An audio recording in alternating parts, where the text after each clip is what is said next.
નમસ્કાર. તો મિત્રો, ગુજરાત દર્શન ન્યૂઝ ચેનલમાં બધા મિત્રોનું હાર્દિક સ્વાગત છે. ત્યારે મિત્રો, આજના જે મારી સ્ક્રીન પાછળના દ્રશ્યો તમે જોઈ રહ્યા છો તે ધારીના ભાડર ગામના છે, જ્યાં જોરદાર વાવણી લાયક વરસાદ સાથે નુકસાનકારક પણ વરસાદ જોવા મળી રહ્યો છે. કારણ કે અત્યારે તમે સ્ક્રીનમાં જોઈ રહ્યા છો નુકસાનકારક વરસાદના દ્રશ્યો. એક પ્રકારે ખેડૂતો માટે ખુશીનો સમય છે, પરંતુ અમુક ખેડૂતોના જે ખેતી કાર્યો થોડા લેટ થતા હોય છે, જેને પરિણામે અત્યારે નુકસાન પણ સાબિત સહન કરવાનો વારો આવતો હોય છે. દ્રશ્યો તમે અત્યારે જોઈ રહ્યા છો ધારીના ભાડરના. તો મિત્રો, આ જે અમરેલી જિલ્લા આજુબાજુ જે વરસાદ શરૂ થયો હતો તે ધીમે ધીમે આગળ વધી અને વિસાવદર પટ્ટામાં આવ્યો અને વિસાવદરના અનેક ગ્રામ્ય વિસ્તારમાં ભીમ અગિયારસના દિવસે સુકનવંતી વાવણી જોવા મળી રહી છે અને વિસાવદરના ઘણા ખરા ગ્રામ્ય સેન્ટરોમાં આજે વાવણી લાયક વરસાદ જોવા મળી રહ્યો છે.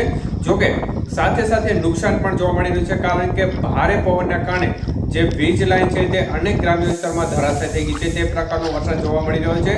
તો સાથે સાથે જામકંડોરણાના ગ્રામ્ય વિસ્તારમાં પણ વાવણી લાયક વરસાદના સમાચાર સામે આવી રહ્યા છે. તો